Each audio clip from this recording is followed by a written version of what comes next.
The spring election is next Tuesday, and the race for a seat on the Wisconsin Supreme Court has now surpassed 2023 as the most expensive in U.S. history. Political parties, outside groups, and rich individuals on both sides have ratcheted up spending that could approach $100 million by the time it's over. Elon Musk figures prominently in the spending spree, including saying he would give several Wisconsin people $1 million each for either signing on to a petition opposing activist judges or having voted in the election. Legal action against this is pending. Meanwhile, Donald Trump has endorsed conservative Brad Schimmel, and Barack Obama publicly throws his support to liberal Susan Crawford. Here and Now senior political reporter Zach Schultz tells us if it feels a little bit like a replay of last fall's election, that's not an accident.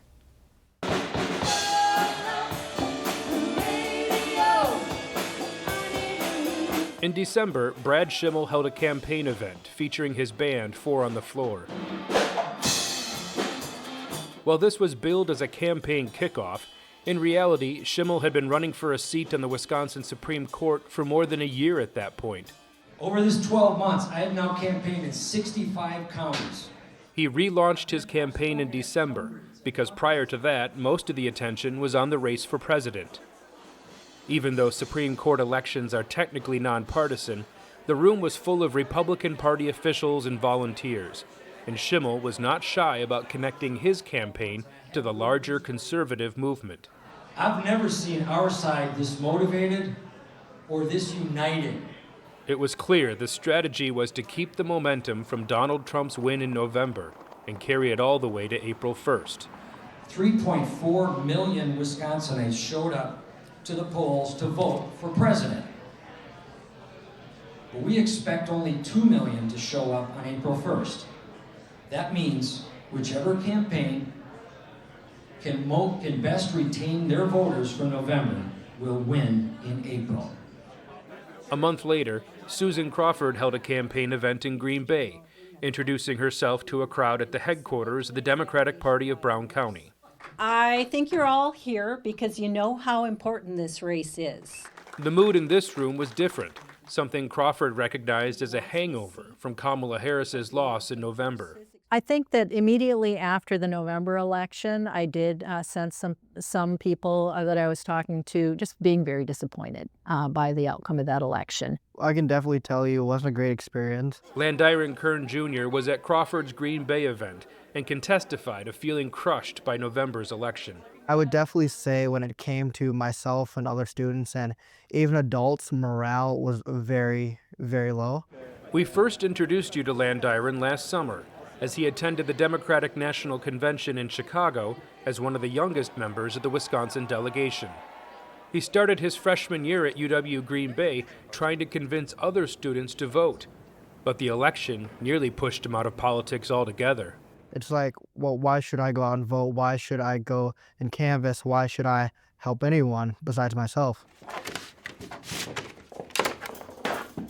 I think coming off of last fall, we were pretty well positioned heading into this spring. It was just the opposite for John Beauchamp. With a favorable result of the November election, with Trump winning, I think that really kind of propelled the momentum forward quite a bit, and a lot of people were just ready and willing to get back out there and win again. John is with the Republican Party of Jefferson County and the Young Republicans. We first introduced you to John at the RNC in Milwaukee. He's part of the political machine trying to convert Trump voters into Schimmel voters. I think that Schimmel is in probably a better place than any Republican conservative candidate I've seen in a long while here in Wisconsin. While the Democrats have to worry about low morale, Republicans have to worry about complacency, with Trump supporters thinking his election was the last they needed to worry about. There's, of course, that natural tendency to want to just rest and let's just, take a little break here. Historically, Wisconsin Supreme Court elections are sleepy affairs, with turnout just a fraction of presidential elections. But 2023 changed everything. That race saw turnout reach 41%, more than double the average over the last decade.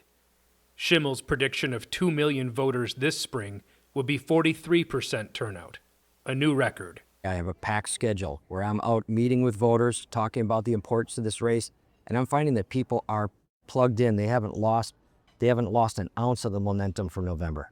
Crawford says the focus has returned for her supporters. For events that I'm attending now, people seem really energized and really enthusiastic.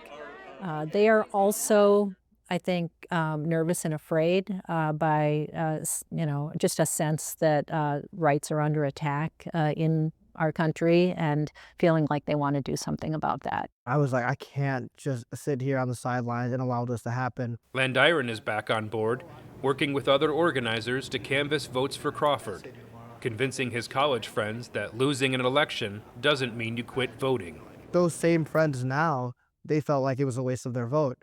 And so it's me trying to ensure them that I know the system seems flawed and I know it seems like it was unfair, but that election cycle is over. We have to do what we can now, and that's to get Susan Crawford in.